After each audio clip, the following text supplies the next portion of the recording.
Bible म्हणजेच पवित्र शास्त्र एक खास ग्रंथ आहे. परमेश्वराचे वचन आणि शब्द याची ओळख करून देणारा पुस्तकांचा ग्रंथ म्हणजे बायबल. पवित्र शास्त्र एखाद्या दिशायंत्राप्रमाणे आपल्या जीवनात आपल्याला सहाय्य व मार्गदर्शन करते. देव त्याच्या या वचनाद्वारे आपणाशी बोलतो.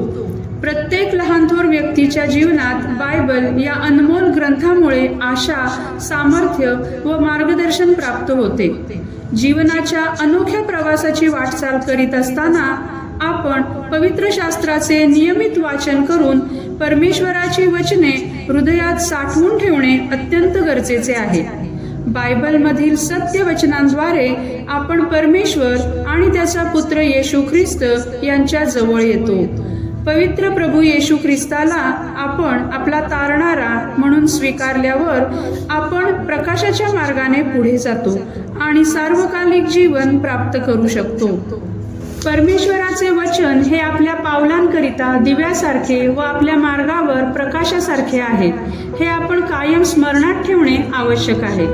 आज आपणासमोर Saint Paul school and junior college of science Satara या प्रशालेचे विद्यार्थी आणि विद्यार्थिनी सादर करीत आहेत बायबलवर आधारित मराठी नाटिका तारणारा प्रभू येशू.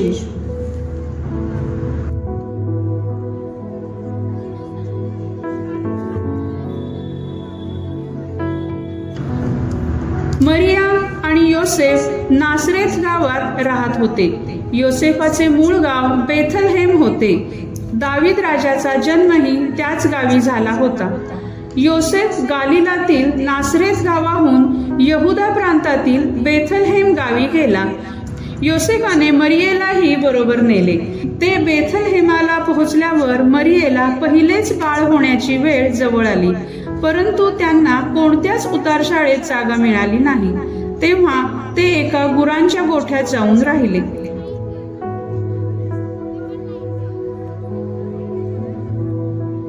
त्या रात्री मरियेने आपल्या मुलाला जन्म दिला. तिने त्या बाळाला मऊ कपड्यात गुंडाळले आणि गव्हाणीत झोपवले. आकाश असंख्य देवदूतांनी भरून गेले. ते देवाची स्तुती गात होते.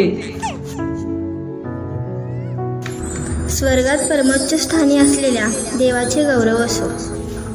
स्वर्गात परमोच्च स्थानी असलेल्या देवाचे गौरव असो. देवाला आनंद देणाऱ्या सर्वांना पृथ्वीवर शांती लाभो. देवाला आनंद देणाऱ्या सर्वांना पृथ्वीवर शांती लाभो.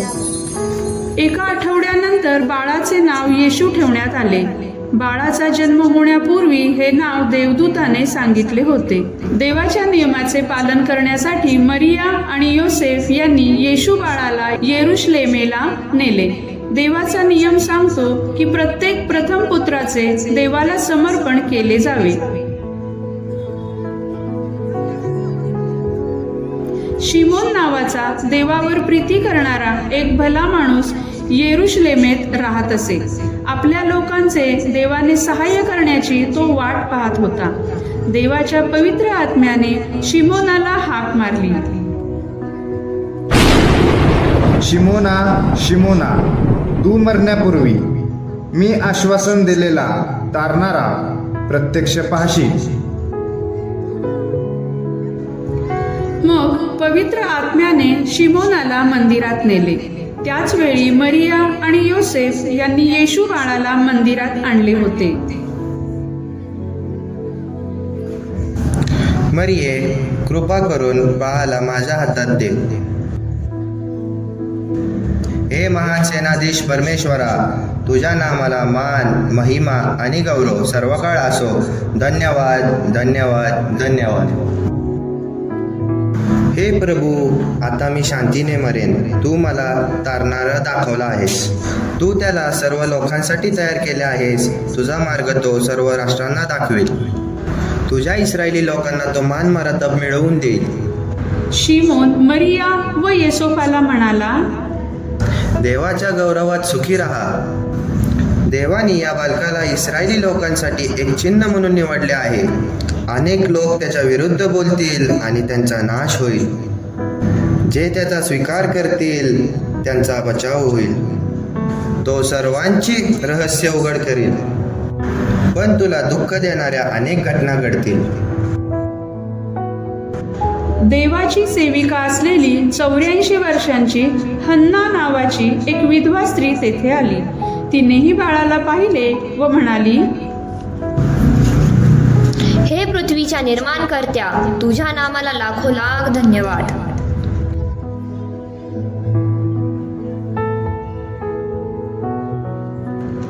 नंतर योसेफाला एका दूताने सांगितले, योसेफा, योसेफा, हेरोद बाळाला शोधित आहे, कारण त्याला बाळाला ठार करावायचे आहे.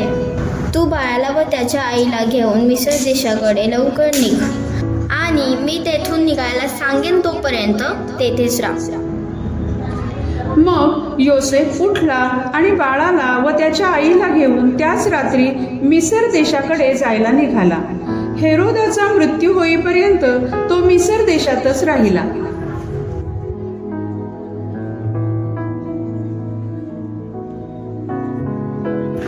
हेरोदाच्या मृत्यूनंतर योसेफ मरियेला व बाळाला घेऊन मायदेशी परतला. यावेळी तो गालिल प्रांतातील नासरेत गावात राहू लागला. हळूहळू येशू बाळ मोठे होऊ लागले.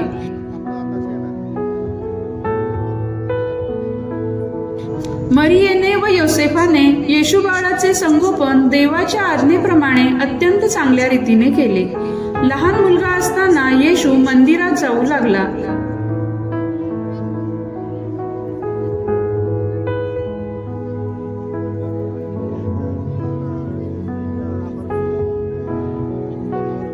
आई वडिलांच्या देखरेखीखाली तो सुतारकाम शिकू लागला.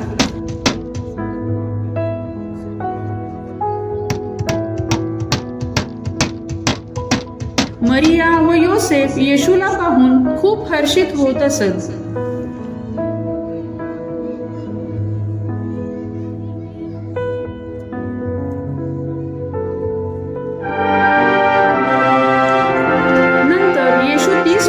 झाल्यावर त्याने नासरेत गाव सोडले. तो पॅलेस्टाईन देशात उपदेश करीत आणि देवाच्या नावाने आश्चर्यकारक गोष्टी करीत फिरत राहिला. येशूला विशेष सामर्थ्य होते. येशूने आपल्या कार्याला सुरुवात केली. राब्बी म्हणजे यहुदी शिक्षक. हे राब्बी काही निवडक लोकांना आपले शिष्य बनवित असत. ते शिष्य सर्व घरदार सोडून जेथे राब्बी जाईल तेथे त्याच्या मागे जात. येशूलाही असे शिष्य मिळाले, परंतु ते सर्वसाधारण काम करणारे अशिक्षित लोक होते. येशू गालिल प्रांतात गेला व त्याने तेथे देवाचा संदेश दिला. मी तुम्हाला देवाकडून आलेली एक चांगली बातमी सांगतो. तुम्ही आपल्या पापांपासून दूर जा आणि आत्ताच देवाकडे वळा.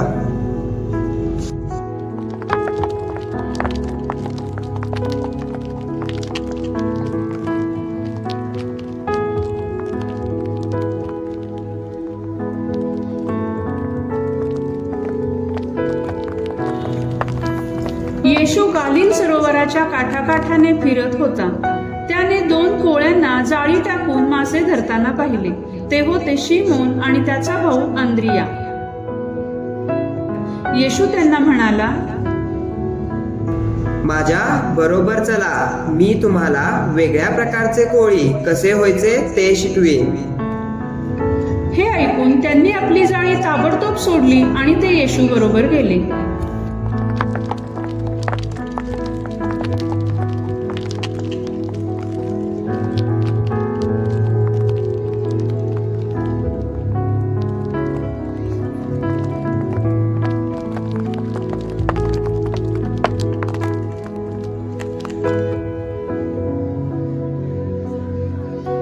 नंतर येशू एका टेकडीवर गेला.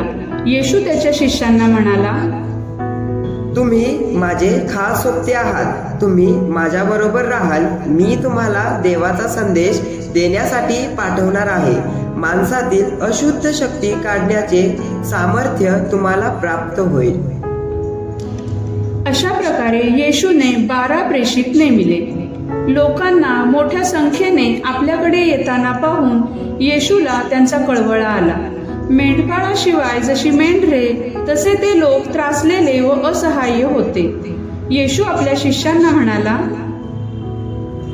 कितीतरी लोकांना देवाकडे आणायचे आहे, परंतु हे काम करण्यासाठी थोडकेच लोक आहेत. लोकांना देवाकडे आणण्यासाठी आणखी लोक मिळावेत, म्हणून प्रार्थना करा. काही दिवसांनी येशू परत कफरनहूम येथील घरी गेला. तो तेथे आहे ही बातमी सगळीकडे पसरली. तेव्हा तेथे मोठी गर्दी जमा झाली. त्यावेळी 4 माणसे एका पक्षघाती माणसाला बाजेवर झोपून घेऊन आली.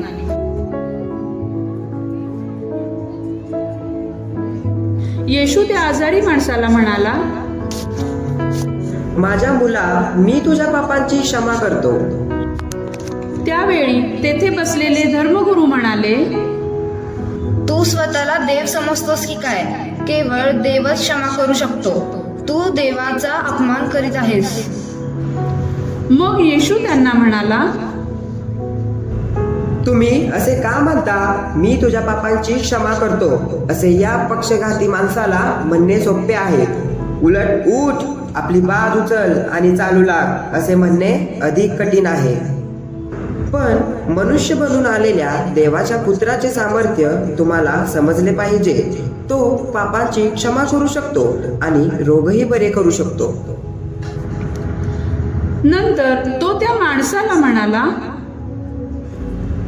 उठ, तुझी बाज उचल आणि घरी जा.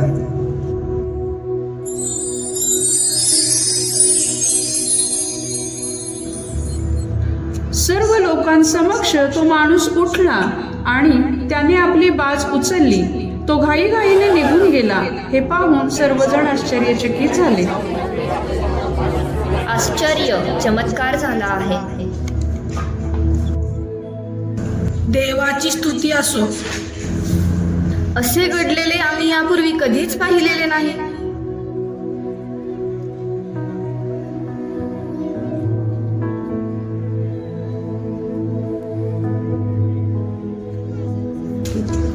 येशू गालिल सरोवर ओलांडून पलीकडे गेला. त्याचे चमत्कार आणि रोग बरे करण्याची शक्ती पाहून लोकांचा मोठा जमाव त्याच्या मागे गेला. येशू एका टेकडीवर चढून आपल्या शिष्यांसह तेथे बसला. येशूने आजूबाजूला बसलेला मोठा जमाव पाहून फिलिपला विचारले, फिलिपा, या सर्व लोकांना पुरेल एवढे जेवण आपल्याला कुठून विकत आणता येईल? सर्वांना थोडी थोडी भाकरी द्यायचे ठरवले तरी पुरेशा भाकऱ्या विकत आणण्यासाठी आपल्याला चांदीच्या 200 नाण्यांपेक्षाही जास्त पैसे लागतील. इथे एक मुलगा आहे. त्याच्याकडे जवळच्या 5 भाकरी आणि 2 मासे आहेत, पण ते एवढ्या लोकांना कसे पुरणार? मग येशू म्हणाला, लोकांना खाली रांगेत गवतावर बसवा.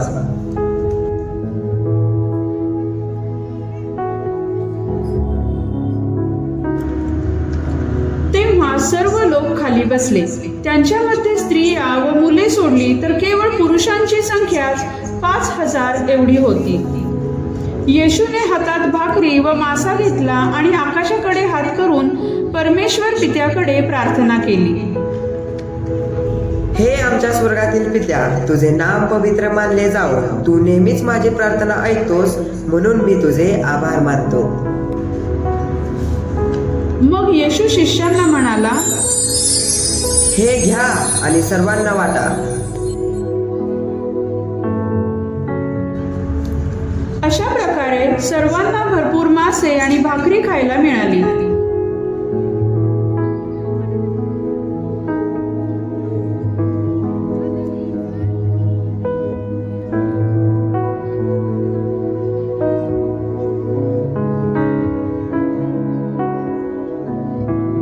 मग येशूने शिष्यांना सांगितले,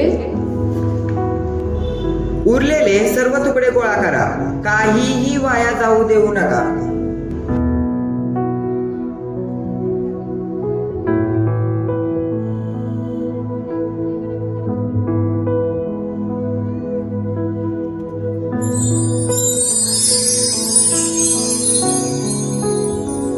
तेव्हा त्यांनी उरलेले सर्व तुकडे गोळा केले. ते 12 टोपल्या भरले.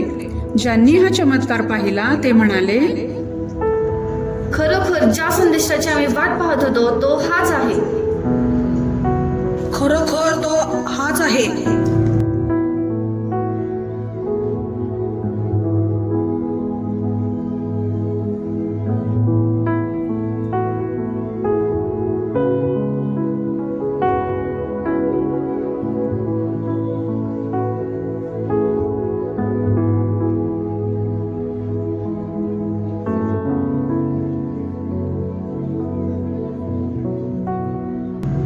संध्याकाळ झाल्यावर येशूचे शिष्य सरोवराकडे गेले.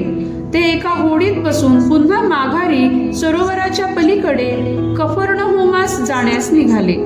अंधार पडला होता आणि येशू त्यांच्याकडे अजून आला नव्हता.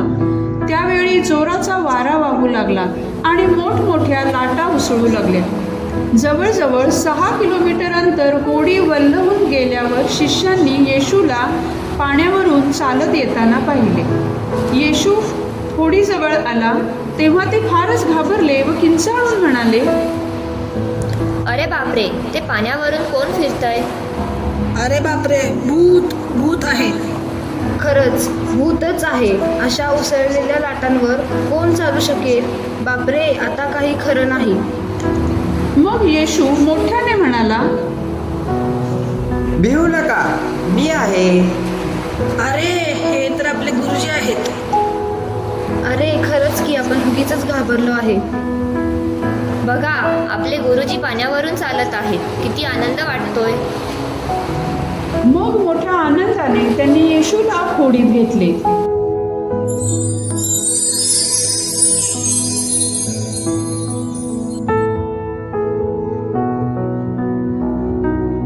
थोड्याच वेळात त्यांना जायचे होते त्या ठिकाणी होडी जाऊन पोहोचली. येशू व सर्व शिष्य गनेसरेत या गावी पोहोचले. ते होडीतून उतरल्याबरोबर लोकांनी येशूला ओळखले. येशू जेथे जेथे जाई तेथे तेथे लोक त्याच्या मागे धावत जात. निदान रोगी लोकांना तरी त्याच्या झग्याच्या टोकाला स्पर्श करू द्यावा अशी त्यांनी त्याच्याजवळ विनंती केली. ज्यांनी ज्यांनी येशूच्या झग्याला स्पर्श केला ते सर्व बरे झाले. प्रभू येशू देवाचे महान सामर्थ्य पाहून सर्व लोक थक्क झाले. अशा प्रकारे प्रभू येशूने पृथ्वीवर असताना अनेक चमत्कार केले. प्रभू येशू ख्रिस्त हा परमेश्वराचा पुत्र आहे आणि त्याने केलेले अगणित चमत्कार देवाचे सामर्थ्य प्रकट करते. जो कोणी प्रभू येशू ख्रिस्तावर विश्वास ठेवतो त्यास सार्वकालिक जीवन प्राप्त होते. धन्यवाद.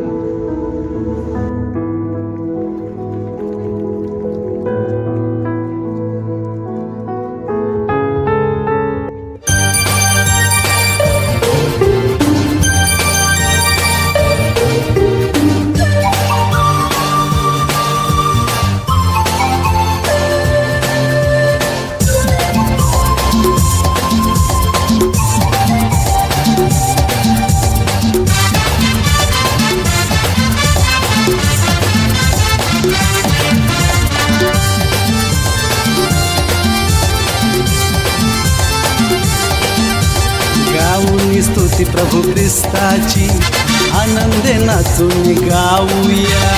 गाऊनी स्तुती प्रभू ख्रिस्ताची आनंदे नाचून गाऊया. गाऊनी स्तुती प्रभू ख्रिस्ताची आनंदे नाचून गाऊया. गाऊनी स्तुती प्रभू ख्रिस्ताची आनंदे नाचून गाऊया. Hallelujah hallelujah hallelujah hallelujah hallelujah hallelujah hallelujah hallelujah. येशूची प्रीती किती महान, माझ्या पापांसाठी केले बलिदान. येशूची प्रीती किती महान, माझ्या पापांसाठी केले बलिदान. येशूची प्रीती किती महान, माझ्या पापांसाठी केले बलिदान. येशूची प्रीती किती महान, माझ्या पापांसाठी केले बलिदान. Hallelujah hallelujah hallelujah hallelujah hallelujah hallelujah hallelujah hallelujah.